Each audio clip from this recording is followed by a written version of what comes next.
Hello. जी। हाँ जी, नमस्कार जी। जी, नमस्कार। जयदीप पत्रिका में सबसे पहले आपका स्वागत है। बहुत-बहुत धन्यवाद आपका। हाँ, मैं आपसे ये जानना चाहूँगा, सबसे पहले आप अपना परिचय दीजिए, उसके बाद हम आगे का प्रोसेस शुरू करते हैं। मेरा नाम अंचल सक्सेना है और मैं उत्तर प्रदेश की छोटे से शहर फर्रुखाबाद में रहती हूँ, अपने जी। माता-पिता के साथ में। जी। और मैं एक लेखिका हूँ। स्वप्रकाशन के माध्यम से मेरी 2 किताबें पिछले ही वर्ष प्रकाशित हुई हैं, एक कथा श्रेणी की और दूसरी कथित श्रेणी की। जी, जी। और हिंदी साहित्य से एमए हूँ हुँ, और उसके अलावा मैंने लॉ ग्रेजुएशन भी किया हुआ है। ओके। जी। कुछ वर्ष मैंने अपनी प्रैक्टिस भी की क्रिमिनल लॉ में, लगभग 5 वर्ष। हाँ, उसके बाद फिर मैंने पूरी तरीके से मैं लेखन में आ गई हूँ और सिर्फ लिखती हूँ। ओके। जी। तो आपने लॉ भी किया है और हिंदी साहित्य से मास्टर डिग्री ली है। आपका जी। अनुभव कैसा रहा? जैसे कि पहले आपने लॉ किया या मास्टर डिग्री ली? नहीं, पहले मैंने मास्टर्स डिग्री की है हिंदी साहित्य में। 2007 में मेरी डिग्रीज़ कंप्लीट हो गई थी, मतलब ग्रेजुएशन और पोस्ट ग्रेजुएशन दोनों। तो जी, ग्रेजुएशन में स्नातक में भी मेरे पास हिंदी और अंग्रेजी साहित्य था जी, और पोस्ट ग्रेजुएशन मैंने हिंदी साहित्य से किया। जी, और उसके बाद में फिर थोड़ा-सा टाइम बीता, तो छोटी-मोटी जॉब्स वगैरह में थोड़ा टाइम जाता रहा। जी, 2009 में मैंने मेरे फादर के कहने पे मैंने डिसाइड किया कि मैं लॉ कर लेती हूँ। ओके, तो 2009 से 2012 के बीच में मैंने लॉ ग्रेजुएशन किया। ओके। तो जी। आप लॉ किया पापा के कहने पर अपने, लेकिन हिंदी जी, साहित्य में जी, आपको जी। बचपन से ही वो था, दिलचस्पी थी? अब इस बारे में अगर मैं आपको बोलूँ तो ऐसा नहीं था कि मेरी रुचि साहित्य में थी। बचपन से मेरे अंदर ऐसी कोई बात नहीं थी। मेरी पढ़ाई बहुत डिस्टर्ब्ड रही है ओके। माहौल की क्या कहना चाहिए, परिस्थितियों की वजह से। जी, जी, क्योंकि जी। मेरे पिताजी जो हैं वो ट्रांसफरेबल जॉब में थे, बैंक में थे, तो उनके ना ओके। बार-बार ट्रांसफर्स हुआ करते थे। 3 ओह! साल में, 2 साल में, तो पढ़ाई का डिस्टर्बेंस हो जाता था। तो ऐसे करते-करते मैं साइंस से अचानक कॉमर्स में आ गई। मुझे भी नहीं पता कि मुझे ये सब चेंजेस क्यों करना पड़े। हाई स्कूल तक मैंने साइंस पढ़ी है, हुँ, फिर मैंने इंटर में कॉमर्स पढ़ी है हुँ, और फिर जब ग्रेजुएशन का टाइम आया तो मेरे सामने ऐसी कंडीशन आ गई कि एक छोटा शहर और पढ़ाई की ज़्यादा व्यवस्था नहीं हुँ, और पापा के साथ भी रहने वगैरह की समस्या थी, तो मुझे मजबूरी में आर्ट्स लेना पड़ा। मैं आर्ट्स ओके, नहीं लेना चाहती थी, ओके। लेकिन वो मुझे मजबूर फिर मेरी एक दिशा बदल गई। फिर तो जब मैं आर्ट्स में गई तो मुझे कोई आइडिया नहीं था जी, कि एजुकेशन क्या होता है, सोशियोलॉजी, साइकोलॉजी क्या होती है। हुँ, लेकिन फिर जब मैंने वहाँ पर सब्जेक्ट चुने तो मैंने स्पेशली दोनों लिटरेचर चुने। हुँ, और हुँ, लिटरेचर चुनने के पीछे कारण ये था कि मेरे घर में ये माहौल बचपन से मैंने देखा है। हुँ, मेरी माँ को पढ़ने का बहुत शौक रहा है ओके, और वह प्रेमचंद, शरतचंद्र, शिवानी जी और बहुत सारी किताबें हमारे घर में मौजूद रहती हैं। हुँ, हुँ, तो और जो टीवी पे मुशायरे वगैरह आया करते थे, मम्मी नीरज को सुना करती थी। मैंने भी उनके साथ बैठकर सुना है। हुँ, हुँ, हुँ, तो उसकी वजह से मैंने दोनों लिटरेचर ले लिए और जब मैंने लिटरेचर ले ली, जी। तो फिर अपने आप वो रुचि डेवलप होती चली गई। तो आप उन जी। अभिभावकों और उन छात्रों से या उन युवाओं से क्या कहना चाहेंगे जिनके जो अभिभावक मतलब 2 साल यहाँ काम करते हैं, 2 साल वहाँ, इस तरीके से, तो उन्हें क्या करना चाहिए? मतलब उनके पास क्या प्लान होना चाहिए? और उन बच्चों के युवाओं के पास क्या प्लान होना चाहिए कि वो अपनी शिक्षा या अपने उसमें कुछ परिवर्तन ना करें, जो उन्हें चाहिए वही करना चाहिए? नहीं, ऐसा नहीं है कि परिवर्तन ना किया जाए, परिवर्तन बहुत ज़रूरी है। उस समय के साथ जैसे समय परिवर्तन होता है, वैसे ही आपकी परिस्थितियों में और जी। आपकी मतलब हर हर आपकी पूरी सराउंडिंग्स में परिवर्तन आता है, जैसे ठीक है? मेरा तो आप मेरा मेरा कहना है, जी, आपका माफ़ी चाहूँगा।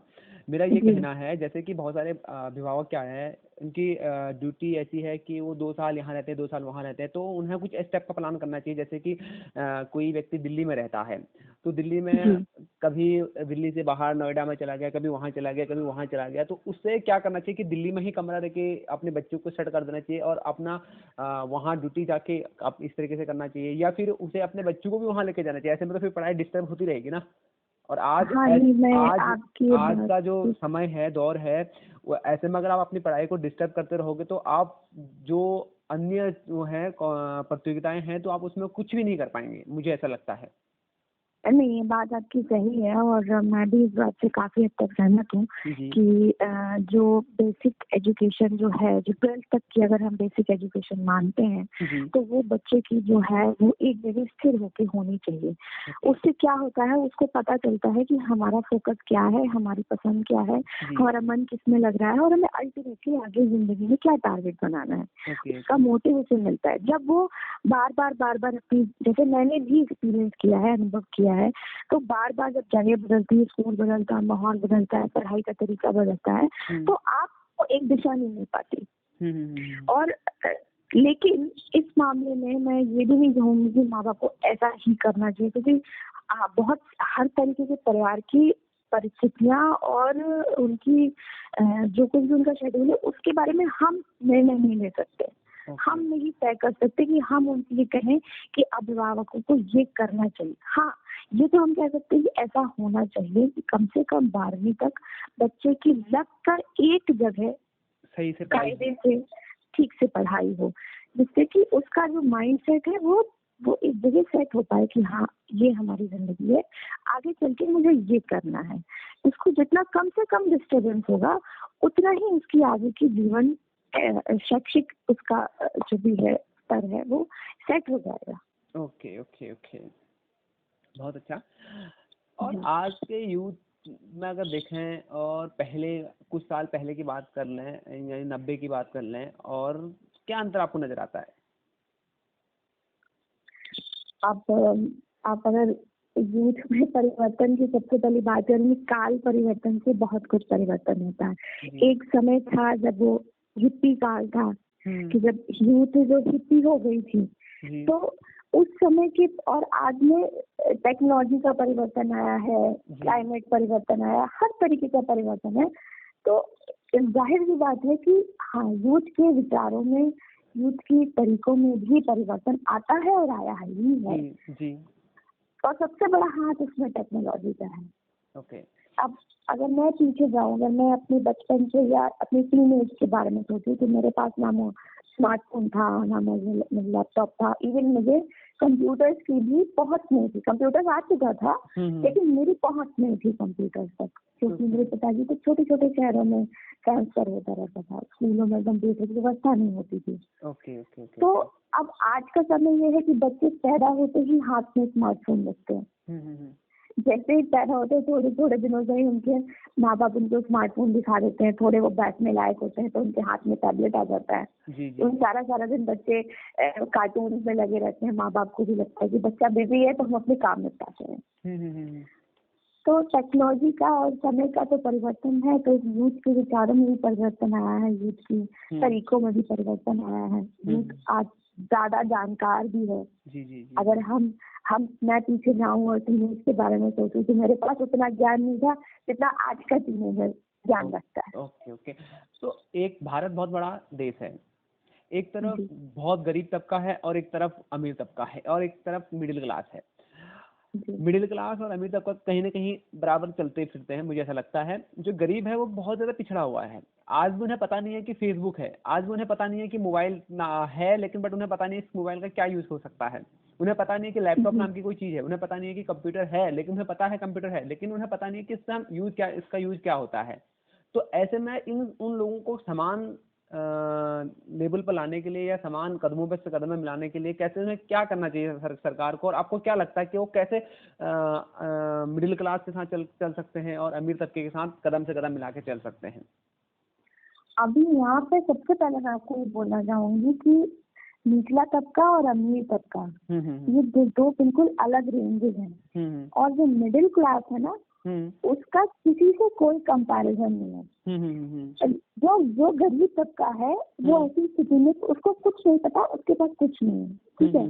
जो अमीर तबका है उसके पास सब कुछ है और सब कुछ पता है, लेकिन जो मिडिल क्लास है वो बीच में फंसता है, अधर में लटकना जिसे कहते हैं। उसको आधा ज्ञान है और आधी उसके पास सोर्सेस है। ओके। मतलब वो भी लेकिन अब जो गरीब तबका है वो अपनी गरीबी में, या गरीबी तो नहीं गलत शब्द होगा, वो अपनी परिस्थिति में या अपनी जगह पर, अगर जो आप बात कर रहे हैं वो या तो वो लोग हैं जो सड़क के किनारे मोमिया के मकानों में मोमिया डाल के रहते हैं, या छोटे छोटे ऐसे कच्चे मकानों में रहते हैं, या बिल्कुल गांव बहुत ही पिछड़ा गांव है। तो जो ये पिछड़ापन है या जो अशिक्षा है, इसके लिए बहुत बहुत सारा हमारा सिस्टम जिम्मेदार है। तो इसके लिए क्या करना चाहिए? इसके लिए सरकार को क्या करना चाहिए? और आपको क्या लगता है कि जैसे कि मान लीजिए मैं आपको 2 मिनट के लिए एक शिक्षा मंत्री बना देता हूँ, या शिक्षा मंत्री मान लेते हैं, तो आप क्या ऐसा करेंगे? आपको क्या लगता है कि मुझे ये करना चाहिए या हमारे सरकार को ये करना चाहिए? एक आपको, आप एक शिक्षित महिला हैं और आप जानते हैं जो गाँव देहात एरिया है वहाँ तो महिलाओं की स्थिति और भी खराब है, तो आपको क्या लगता है? हालांकि देखिए टेक्नोलॉजी बहुत बढ़ गई है और गांव देहात तक भी पहुंच रही है, लेकिन फिर भी बहुत कुछ इलाका ऐसा रह गया है। और मैं ये नहीं कहूंगी, हम अक्सर में सारा दोष सरकार पर डाल देते हैं, और सरकार की भी अपनी लिमिटेशंस होती होंगी, जरूर होती होंगी, इतना बड़ा भारत है। और हम एक सामान्य नागरिक के नाते जितना हमें जितना एक्सपोजर है हम उतनी बात करते हैं, हम वाइड एक्सपोजर पे बात नहीं करते। तो अगर अब जैसे कि मान लीजिए कोई छोटा सा गाँव है, वहाँ सिर्फ 100 मकान है, ठीक है, और उस 100 मकानों के गाँव में बिजली भी मुश्किल से 4-5 घंटे या 6 घंटे आती है 24 घंटों में से। और तो क्योंकि मैं ये इसलिए बता रही हूँ क्योंकि मैंने ऐसा गांव देखा है, क्योंकि मेरे पिताजी गांव में भी पोस्टेड रहे हैं। तो उस समय उस गांव में ऐसी स्थिति थी कि वहाँ मुश्किल से 100 मकान थे, और बैंक के तो आजकल छोटे छोटे गाँव में भी होते हैं। और वहाँ 12 घंटे दिन में बिजली आया करती थी, 12 घंटे रात में बिजली आया करती थी। एक हफ्ते में मतलब 12 घंटे दिन में और अगले हफ्ते में 12 घंटे रात में, उसमें भी कटौती हुआ करती थी। तो वो जो छोटा सा गांव था उसमें शिक्षा की कोई बहुत ज्यादा व्यवस्था नहीं थी। एक स्कूल जैसे सरकारी स्कूल होता है वो भी बड़ा दूर है, उसमें भी गांव वाले बच्चों को भेजते नहीं है क्योंकि उनको साधन नहीं होता बच्चों को दूर दूर तक पहुंचाने का। फिर बहुत समस्याएं होती है, लड़कियों को नहीं भेजना चाहते क्योंकि दूर है, ये भी एक बड़ी बात है। अब मैं आपको एक उदाहरण देती हूँ। कल ही मैं एक खबर पढ़ रही थी कि न्यूजीलैंड के जो प्रधानमंत्री हैं वो एक महिला है, और उन्होंने क्या किया है, अभी यदि थोड़े दिन पहले ही उनका देश कोरोना फ्री हुआ, उनका इतना अच्छा उनका शासन चल रहा है, और उसके तुरंत बाद उन्होंने काम किया कि हाई स्कूल तक की सारी लड़कियों के लिए सैनिटरी नैपकिन और सैनिटरी प्रोडक्ट्स को फ्री कर दिया है। उनका मोटिव है एंड पीरियड पॉवर्टी, उनका एक स्लोगन आया है एंड पीरियड पॉवर्टी, क्योंकि वहाँ भी ये स्थिति है कि लड़कियां जो मासिक धर्म जब से शुरू होता है तब से लेके उनकी वो स्कूल जाना छोड़ देती हैं, क्योंकि उनके वो उसकी कीमत मतलब वो पैसे खर्च नहीं कर सकती सैनिटरी प्रोडक्ट्स के लिए। तो उन्होंने क्या किया कि वहाँ हाई स्कूल तक की सभी लड़कियों के लिए सैनिटरी प्रोडक्ट्स को फ्री कर दिया है। ये इनिशिएटिव मुझे इतना अच्छा लगा कि भारत में इसकी बहुत जरूरत है, भारत के सभी देशों में इसकी बहुत जरूरत है। क्योंकि बहुत सारी महिलाएं, लड़कियां, बच्चियां सिर्फ इसलिए अशिक्षित रह जाती हैं क्योंकि उनके माँ बाप उनको सिर्फ इस डर से स्कूल नहीं भेजते हैं कि ऐसी स्थिति में, रजस्वला स्थिति में उनको कैसे स्कूल भेजा जाए। ओके। तो आपको क्या लगता है कि वर्तमान में हिंदी साहित्य कहाँ पर है? अब इसमें भी काल परिवर्तन की मैं बात करूंगी तो मैं ये नहीं कहूंगी साहित्य खत्म हो गया है, और साहित्य है, साहित्य हमेशा था, हमेशा रहता है और आज भी है। बस ये है कि काल परिवर्तन के हिसाब से उसमें भी धीरे धीरे शैली और रचना के प्रकार में परिवर्तन आया है। लोग आज भी लिख रहे हैं। अब उसको बोलिए कि मैं सिर्फ फेसबुक की बात नहीं करूंगी, मैं किताबों की बात कर रही हूँ फिलहाल। जो लोग लिख रहे हैं, कविताओं की किताबें छप रही हैं या किस्से कहानियों की छप रही हैं या कथेतर श्रेणी की भी किताबें छप रही हैं, तो लोग लिख तो रहे हैं। अब उसको साहित्य ना मानिए तो क्या मानेंगे? अच्छा, प्रेमचंद, शरदचंद्र शिवानी जी और जयशंकर प्रसाद, अगर आप उनकी ही लिखे हुए को साहित्य मानते रहेंगे तो आज के नए लेखक लेखिकाएं रचनाकार वो क्या लिख रहे हैं फिर? एकदम सही। मेरा मानना तो ये कि वो भी साहित्य ही लिख रहे हैं, लेकिन क्योंकि वो काल फर्क था, ये काल फर्क है। आज हमारी बोलचाल की भाषा अलग है जी। अलग से मेरा मतलब बदल गई है। हम इंग्लिश और हिंदी मिलाकर बोलते हैं और हम वो भाषा बोलते हैं जो आसानी से सबकी समझ में आए जी। और इसी तरीके से उसी तरीके से लिखा जाने लगा है, जिससे कि पढ़ने वालों की रुचि जगे। ओके। अगर आप उतना ही क्लिष्ट लिखेंगे तो उस तरफ से मन हट जाएगा, अब आपको समझ में ही नहीं आएगा। ओके। जैसे फेसबुक पे आजकल या अन्य सोशल प्लेटफॉर्म पे लोग साहित्य से संबंधित कई सारी चीजें कर रही है। बहुत सारे लोग तो साहित्य या कवि के रूप में अश्लील चीजें भी परोस रहे हैं, तो इन चीजों को हमें क्या करना चाहिए? देखिए, अगर आप अश्लीलता की बात करते हैं तो वो भी साहित्य कहलाता है, वो भले अश्लील साहित्य कहलाता हो। अब ये तो लिखने वाले के ऊपर है, उसकी कल्पना है कि वो क्या कल्पना करता है। लेकिन हाँ, सोशली न्यूडिटी फैलाना, अश्लीलता फैलाना ये गलत है जी।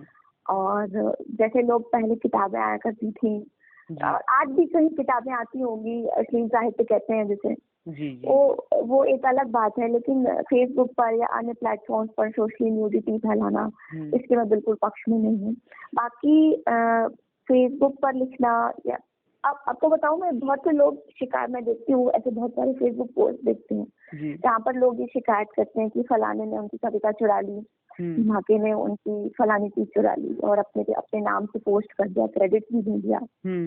यहाँ पर हालांकि मैं किसी से कुछ कहती नहीं हूँ, लेकिन मेरे मन में एक ख्याल आता है कि जब आप सोशली अपनी किसी रचना को पोस्ट करेंगे और वो भी टाइप करके पोस्ट करेंगे फेसबुक पोस्ट के रूप में, तो आप किसी पर रोक नहीं लगा सकते कि वो उसे वहां से चुरा नहीं लेगा।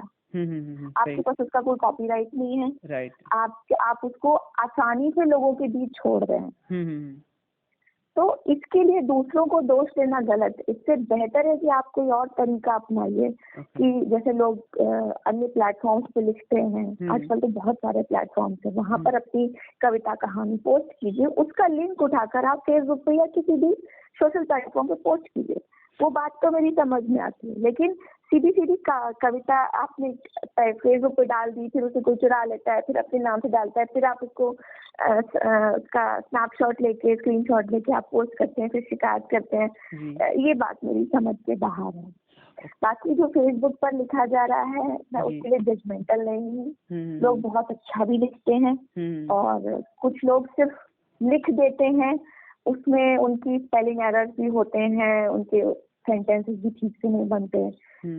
लेकिन और क्योंकि ट्रेंड बन गया है कि नहीं, हम फेसबुक पर लिख के लेखक हो जाएंगे, तो हालांकि मैं उसकी आलोचना बिल्कुल नहीं करती हूँ, लेकिन उसे मैं साहित्य नहीं कहूँगी।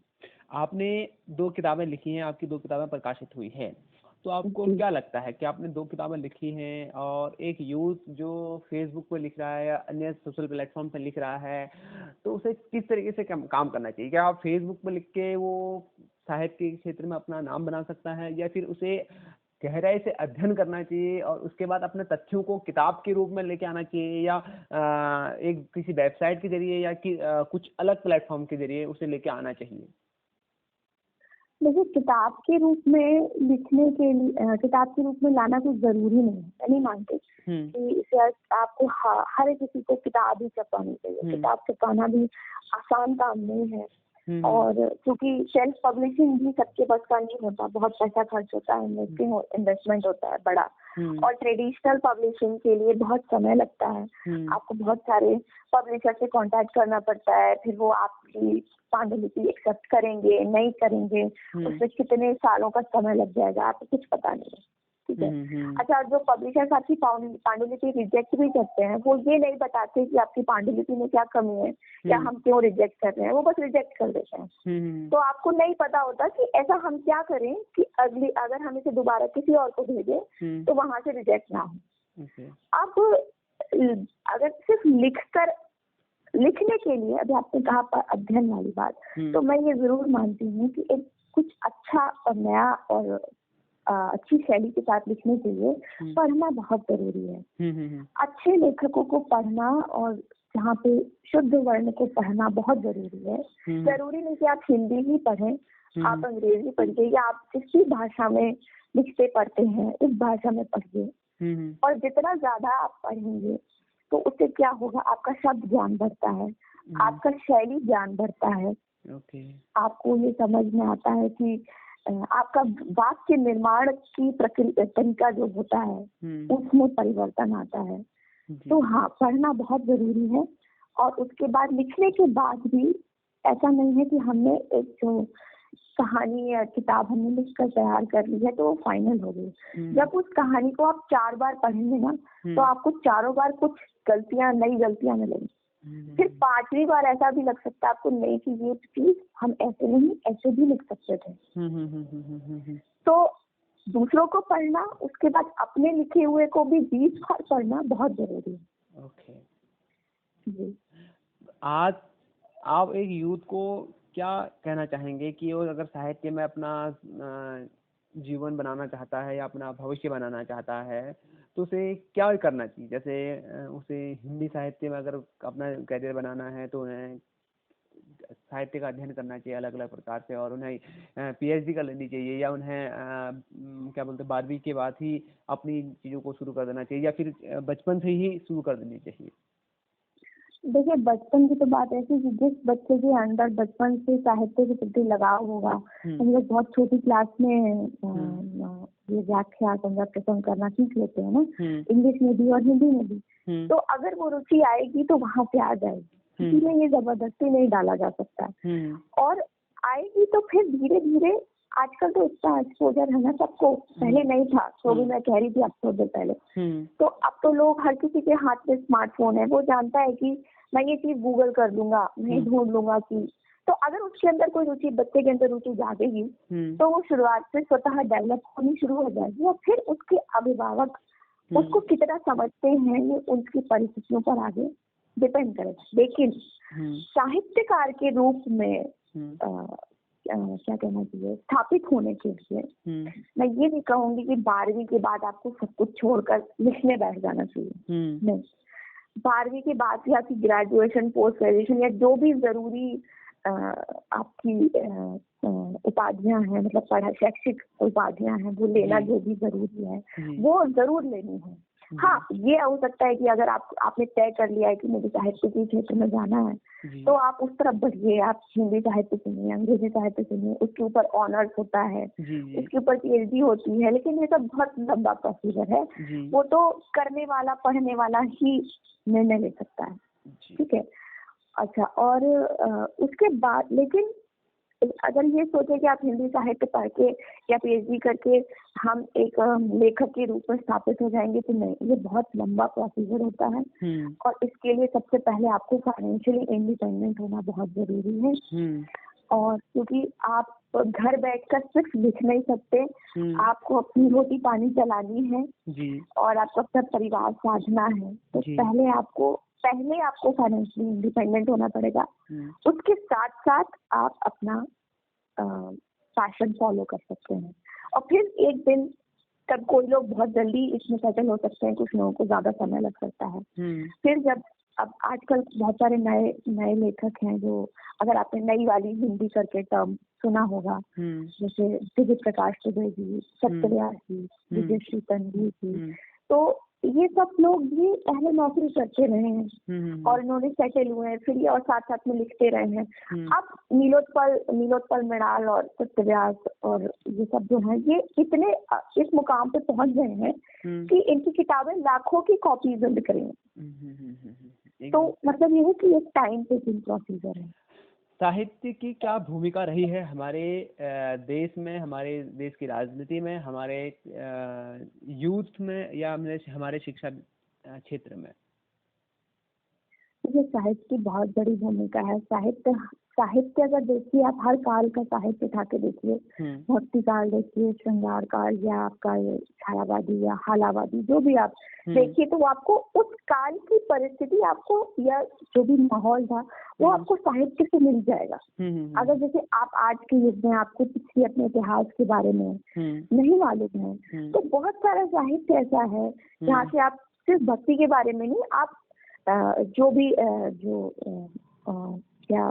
जो वीर रस की कविताएं हैं, उनसे आप उस अपने देश की जो लड़ाइयाँ लड़ी हैं देश में, या जो कुछ भी राजनीतिक माहौल रहा है, वो सब हमको इसके साहित्य से मिल जाता है। अगर हम वो सारा साहित्य उठा के पढ़ते हैं या उसके बारे में ढूंढते हैं, खोज करते हैं, तो हमें हमारे देश की धार्मिक स्तर, राजनीतिक स्तर, सामाजिक स्तर और हर तरीके की, इवन यहाँ तक कि प्रकृति से संबंधित जो परिवर्तन हुए हैं, उसके बारे में भी हमें साहित्य से ज्ञान मिलता है।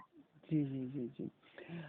आपको ऐसा नहीं लगता है कि कहीं ना कहीं हमारा जो साहित्य भी है वो भी बटा हुआ है, यानी मतलब कोई अलग ही अपनी चीजें रखता है, कोई अलग ही तरीके से रखता है। अगर आप सावरकर जी को पढ़ते हैं, या गांधी को पढ़ते हैं, या फिर अम्बेडकर को पढ़ते हैं, या फिर ज्योतिबा फुले को पढ़ते हैं, तो सबकी अलग अलग विचारधारा रही है। और जबकि अम्बेडकर और ज्योतिबा फुले तो अन्य साहित्य को तो गप्पी साहित्य का वो देते हैं कि इन लोगों ने कुछ उस टाइप का साहित्य लिखा ही नहीं है जो रियली में होना चाहिए। ऐसा क्यों? देखिए, ये अभी आपने अपने सवाल को खुद ही जवाब दे दिया कि ये विचारधारा का फर्क है। एक सबकी विचारधारा फर्क होती है। आप भी कुछ मामलों में अलग तरीके से सोचते होंगे, और मैं भी बहुत सारे मामलों में आपसे भिन्न सोचती हूँ। ठीक है, हमारे ओपिनियंस अलग होते हैं, हमारा माइंडसेट अलग अलग होता है। कोई भी दो इंसान एक जैसा नहीं सोच सकते। नहीं, एकदम सही। तो साहित्य पे भी उसका प्रभाव तो पड़ेगा, और यही साहित्य है। अगर सब लोग एक जैसा लिखेंगे तो क्या वो एक जैसा सब लोग पढ़ेंगे? नहीं, वो आपकी बात एकदम सही है। और जो नहीं, और मैं सवाल आपको बताऊंगी, आप वो पढ़ेंगे जो आपको पसंद है। जैसा माइंडसेट या जैसी विचारधारा आपकी है, आप वही साहित्य उठा के सबसे पहले पढ़ना चाहेंगे। मैं आप एक पॉइंट कहना चाहूंगा। मेरा मानना ये है कि साहित्य कहीं ना कहीं मतलब अलग अलग रूपों में इसलिए बटा हुआ है कि कुछ लोग अलग मानते हैं, कुछ लोग अलग मानते हैं, कुछ लोग इसे झूठा साहित्य मानते हैं, कुछ लोग इसे गप्पी साहित्य बोलते हैं, कुछ लोग अलग ही वो उसका वर्णन करते हैं, क्योंकि हकीकत, जमीनी हकीकत कुछ और रही है और साहित्य कुछ और दिखाता है। तो फिर ऐसे में आपको क्या लगता है? नहीं, मैं ये नहीं मानती हूँ कि साहित्य कुछ और दिखाता है, लेकिन हाँ, अगर आप नॉन फिक्शन की बात करेंगे, कथेतर की बात करेंगे, तो साहित्य आपको कुछ और नहीं दिखाता है। साहित्य आपको वही दिखाता है जो था।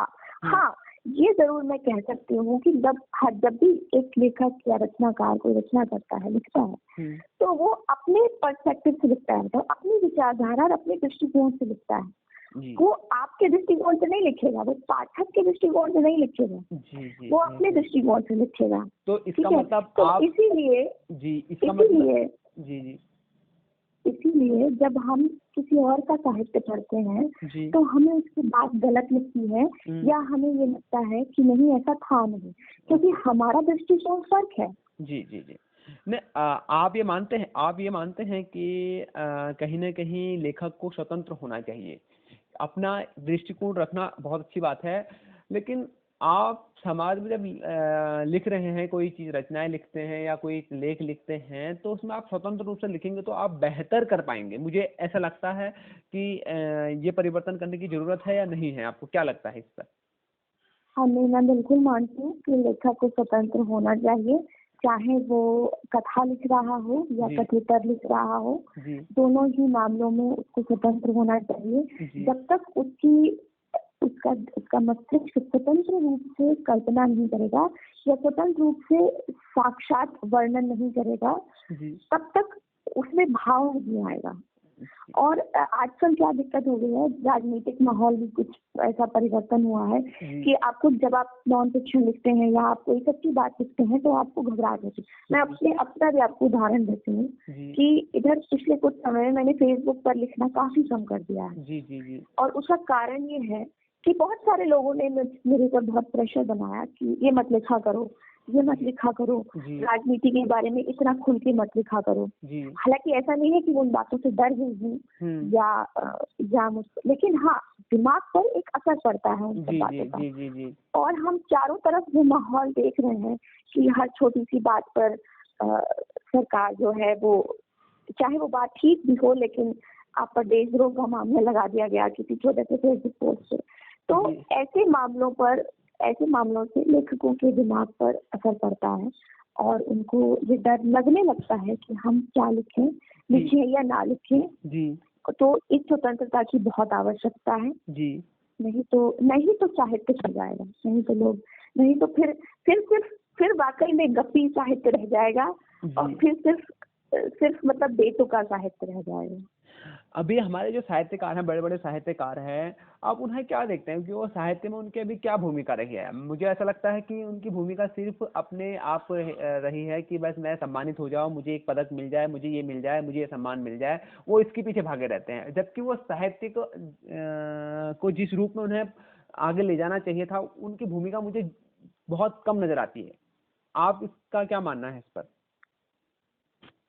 अब यहाँ तो आप साहित्यकारों की आलोचना करने के लिए कह रहे हैं, लेकिन इस बारे में मैं क्या कहूँ। अगर मैं अपने बारे में भी कहूँ तो मुझे लगता है कि ज्यादा से ज्यादा लिखूं, अच्छा से अच्छा, बेहतर से बेहतर लिखना कोशिश करूं। जी लेकिन मैं अभी ये अपने आप का आकलन नहीं कर पाती हूँ कि मैं अच्छे साहित्य में कितना योगदान दे पा रही हूँ। जी और अब ये मैं कह दूं कि साहित्यकारों को सम्मान की अपेक्षा नहीं है तो ये बड़ा गलत होगा। जी सम्मान की अपेक्षा तो सबको होती है, जी धन की अपेक्षा सबको होती और जरूरत भी होती है। जी और साहित्यकारों में धन से ज्यादा सम्मान की जरूरत और अपेक्षा होती है जी कि जब लिखने वाले को एक बार को उसकी लिखने वाले को या कवि को या रचनाकार को उसकी लिखित का पैसा ना मिले, लेकिन अगर उसको सम्मान के दो शब्द मिलते हैं जी तो उसके लिए बहुत बड़ी बात होती है। उसके अंदर इतना कॉन्फिडेंस आता है, उतना उसका अंदर से उसकी वो बढ़ती है कि फिर वो और अच्छा लिखने का कोशिश करता है। अब मैं ये नहीं कह सकती हूँ कि जो लोग लिख रहे हैं वो अच्छा नहीं लिख रहे हैं या सहयोग नहीं कर रहे हैं साहित्य में। मैंने अभी कहा कि मैं किसी भी तरीके की साहित्य की आलोचना नहीं कर सकती, क्योंकि मैं मानती नहीं हूँ कि मैं इस लायक हूँ कि मैं साहित्य की आलोचना करूँ। अभी मैं उस जगह पर पहुंची नहीं हूँ। ओके। तो आप जो अन्य साहित्यकार हैं, हमारे बड़े बड़े साहित्यकार हैं, उनकी आलोचना नहीं करना चाह रहे हैं, मगर आप ये मान भी रहे हैं कि वो लोग सम्मान या इन चीजों के लिए काम करते हैं, उन्हें ये चीजों की अपेक्षा होती है। ये आप बिल्कुल, हम सबको होती है, मुझे भी है। जी जी जी। जी तो मेरा ये सेकंड लास्ट क्वेश्चन होगा। आप जी आप अभी वर्तमान सरकार की नीतियों को और साहित्यकारों को क्या देखते हैं? मतलब साहित्यकार, कोई ऐसा साहित्यकार नहीं आया जिसने एक अच्छा लेख लिखा हो सरकार की नीतियों को लेकर या सरकार को लेकर, या कोई ऐसा व्यक्ति नहीं आया सामने जिसने सरकार की आलोचना की हो या अच्छाइयाँ की दिखाई हो। सब हाँ करते हैं, वो एक अलग तरीके से करते हैं, उसमें पता नहीं चलता कि आलोचना है या फिर तारीफ है। अब बात ये है ना कि यहाँ सबसे पहले बात करूंगी कि ये जो सरकार है हमारी, जी इसको एक उदाहरण देती हूँ आपको इतिहास से जुड़ा कि पहले कुछ राजा हुआ करते थे जिन्हें अपने मंत्री अपने दरबार में सिर्फ चाटुकार पसंद होते थे। वो अपने दरबार में ऐसे लोग रखते थे जो सुबह से लेकर शाम तक बस राजा जी की जय किया करें। उससे राजा का जो था वो गर्व से फूलता रहता था। और कुछ एक राजा या बादशाह या जो भी कह लीजिए, वो ऐसे भी थे जो अपने दरबार में ऐसे लोग रखा करते थे जो उनको सही दिशा निर्देश दें, जो उनकी झूठी आलोचना ना करें, वो झूठी प्रशंसा ना करें और उनके आलोचक के रूप में भी वहां पर मौजूद हों। यही फर्क है पिछली सरकारों और इस सरकार में यही फर्क है। ये सरकार अपने आप चाटुकार पसंद करती है, इसमें चाटुकारों की एक बड़ी सी फौज खड़ी कर रखी है। और वो चाटुकार सिर्फ चाटुकारिता नहीं करते हैं, वो दूसरों की, वो पिछली सरकार की और सरकार भी छोड़ दीजिए, शब्द गलत है, सरकार के खिलाफ या सरकार को सही दिशा दिखाने वालों की आलोचना करते हैं और सरकार की हर गलत बात की भी प्रशंसा करते हैं, झूठी प्रशंसा करते हैं और चाटुकारिता करते हैं। अब जो आप लिखने की बात कर रहे थे, तो जो लोग लिख भी रहे हैं वो या तो चाटुकारिता में लिख रहे हैं, और जो सच लिखने वाले लोग हैं वो डर गए हैं। इसमें कोई बुरी बात नहीं है, मैं खुद डरी हुई हूँ। मैं आपके यहाँ जब थोड़ी देर पहले मैंने आपसे कहा था कि मैंने बहुत सारा राजनीति पे लिखना कम कर दिया, बंद नहीं किया है, कम कर दिया है। और मैं अपने शब्द जब मैं लिखती हूँ तो मैं अपने शब्द इतने संभाल कर इस्तेमाल करती हूँ कि कोई भी बात, जैसे अभी आपने कहा कि समझ नहीं आता कि आप प्रशंसा कर रहे हैं कि आलोचना कर रहे हैं। हालांकि मेरी बातों में कभी भी किसी गलत नीति की प्रशंसा नहीं होती। अगर कोई अच्छी बात है तो उसकी प्रशंसा बनती है, और अच्छी बात नहीं है, गलत है तो गलत को गलत कहना ही चाहिए, वो मैं करती हूँ। लेकिन मैं डरी हुई हूँ, मेरे जैसे और बहुत सारे लोग हैं, बड़े से बड़े साहित्यकार भी हैं जो राजनीति की आलोचना करना या उसकी नीतियों के खिलाफ लिखने से डरने लगे हैं। उसका कारण ये है कि बहुत सारी राजनीति में परिवर्तन आए हैं, खासतौर से जो यूएपीए एक्ट के बारे में आप जानते होंगे, जिसमें अभी कई सारे जर्नलिस्ट भी फंसे हुए हैं जिनकी कोई गलती नहीं है, उन पे देशद्रोह का मुकदमा चल रहा है। और उस चीज के अंदर सरकार जो है अब किसी को भी कहीं भी किसी भी बात पर देशद्रोही साबित कर सकती है। और ये सेडिशन लॉ, मतलब अगर आप आलोचना भी करते हैं, ये सेडिशन लॉ एक्चुअली अंग्रेजों का है और अंग्रेजों के समय से चला आ रहा है, और इसमें पिछली सरकार ने भी परिवर्तन नहीं किया। लेकिन अब इन्होंने क्या परिवर्तन किया है कि अगर आप सरकार की भी आलोचना करते हैं, उनकी किसी नीति के खिलाफ लिख के बोलते हैं, तो आपको कहीं भी आपको आप पर देशद्रोह का मुकदमा चला सकता है। तो एक डर का माहौल है, इसलिए सत्य लिखने पर, सच्चे साहित्य लिखने पर या सत्यता लिखने पर ये रोक जरूर लग गई है। ये डर का माहौल जरूर है। बहुत सही कहा आपने। मेरा लास्ट सवाल है आपसे, आप एक साहित्यकार होने के नाते साहित्य को क्या कहते हैं, साहित्य को किस नजरिए से देखते हैं, और साहित्य क्यों लिखना चाहिए हमें, और साहित्य की भूमिका हमारे जीवन में क्या है, और अगर इसके अलावा कोई आप युवाओं को या देशवासियों को कुछ इस टाइप का संदेश देना चाहते हैं जिसके माध्यम से, या एक कविता के माध्यम से, या 4 लाइनों के माध्यम से, जिससे जो यूथ साहित्यकार हैं वो कुछ सीखें और देश के अन्य लोग भी कुछ सीखें? मैं यहाँ ये कहूँगी कि साहित्य या जो भी, चाहे फिक्शन हो, नॉन फिक्शन हो, साई-फाई हो, मतलब साइंस फिक्शन या कुछ भी, अगर आपको पढ़ने का शौक है तो जरूर पढ़ना चाहिए, और ज्यादा से ज्यादा पढ़ना चाहिए। जिन बच्चों में पढ़ने का शौक नहीं है उन बच्चों को भी, उनके माँ बाप को, उनके साथी सहयोगियों को, उनके रिश्तेदारों को पढ़ने के लिए उनको प्रोत्साहित करना चाहिए। क्योंकि सिर्फ लिखने की बात नहीं है। जब आप किसी और को पढ़ते हैं, किसी और का लिखा पढ़ते हैं, तो आपके अंदर एक जागरूकता आती है, आपके अंदर बहुत सारी चीजों के प्रति ज्ञान बढ़ता है। सिर्फ स्कूली किताबों से एक लिमिटेड, एक निश्चित प्रकार का ज्ञान आता है, और लेकिन आप जब अलग अलग जॉनर्स की किताबें पढ़ते हैं, fiction, non fiction, science fiction या प्रेम कहानियां या और कुछ भी, तो उससे आपका स्कोप बढ़ता है, आपकी जानकारी का स्कोप बढ़ता है। और जब आपका ज्ञान बढ़ता है, आपका मस्तिष्क विकसित होता है, आपकी सोच विकसित होती है। आप पहले, अगर आप कुएं के मेढक हैं, तो आप एक वक्त पर आकर उस अपने कुएं से बाहर निकलने की कोशिश कर सकते हैं, और एक समय पर आप उससे बाहर भी आ जाते हैं। ये सारा काम आजकल इसकी बहुत जरूरत है, बहुत ज्यादा जरूरत है। लोग वाकई कुएं के मेढक बनकर बैठे बैठे फेसबुक पर कुछ भी लिखते रहते हैं, क्योंकि उनका एक लिमिटेड ज्ञान है। उनको किसी भी बात, चाहे वो राजनीति से जुड़ी हो या कोई सामाजिक बात हो या धार्मिक बात हो, धर्म भी एक बहुत बड़ा स्कोप है, और उसमें लोगों को एक छोटी सी बात पता है, उस छोटी सी बात को वो बड़ा कर कहते रहते हैं। उस बात पर वो रिसर्च नहीं करते, वो खोज नहीं करते, और ये खोज करने की क्षमता या इच्छा आपके अंदर ज्यादा से ज्यादा पढ़ने के बाद ही आती है। तब आपको पता चलता है कि हम तो बिंदु पर थे, हमारा ज्ञान तो बिंदु भर था, और ज्ञान तो अथाह सागर है। जी। जिसमें भी हमें बहुत सारे गोते लगाने हैं। तो मैं इससे भी मैं यही कहूँगी सिर्फ कि पढ़ना बहुत ज़रूरी है। मैं ये नहीं कहूँगी कि आप सिर्फ हिंदी पढ़िए, अंग्रेज़ी पढ़िए जी। या आप फ़िक्शन पढ़िए या रोमांस पढ़िए, आपको जो भी पसंद है, जो भी आपको अच्छा लगता है।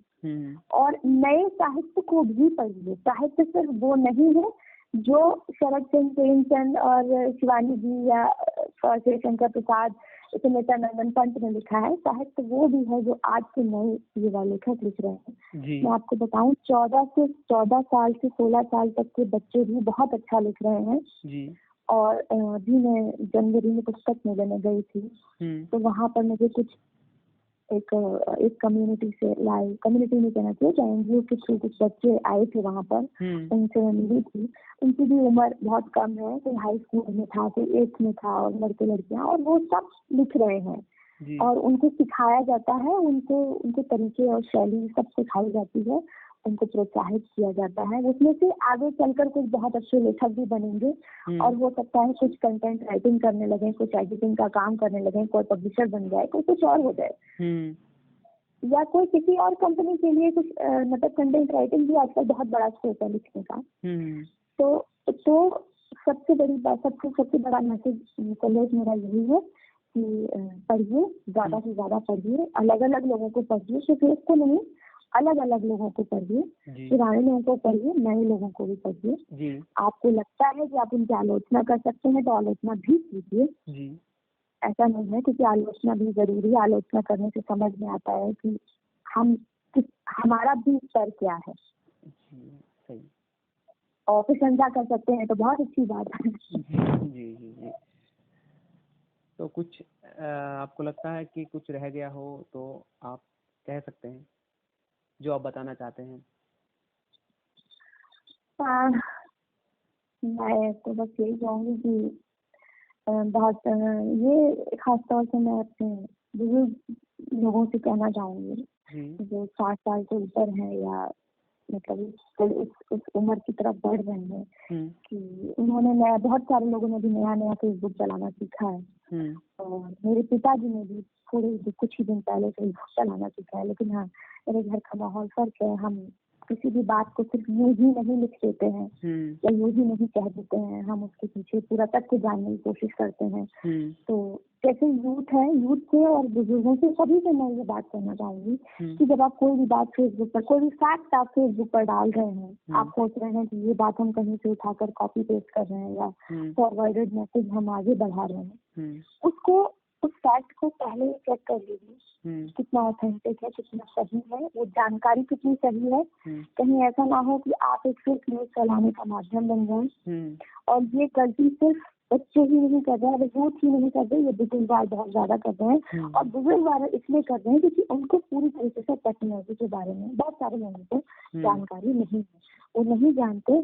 उनको ये लगता है कि फेसबुक पर ये चीज पड़ी है, ये सब सही है, और इसे उठाकर फॉरवर्ड कर देना या कॉपी पेस्ट कर देना में कोई बुराई नहीं है। तो सबसे बड़ा संदेश मेरा यही है, या आखिर में मैं ये कहना चाहती हूँ कि प्लीज फेक न्यूज को बिना जांचे परखे फॉरवर्ड मत कीजिए। और अच्छी बात है कि बुजुर्ग भी टेक्नोलॉजी में आगे बढ़ रहे हैं वो, और लेकिन आप चीज और सीखिए और सीखने की कोशिश कीजिए, और जितनी ज्यादा जानकारी आपकी अभी बढ़ेगी उतना ही आप कुछ काम आ पाएंगे, आप कोई गलती नहीं करेंगे। जी, बहुत बहुत धन्यवाद। जयदीप पत्रिका के साथ आपने अपने अनुभव को साझा किया, और हम उम्मीद करते हैं कि आप साहित्य में एक अच्छे मुकाम हासिल करें। बहुत बहुत धन्यवाद।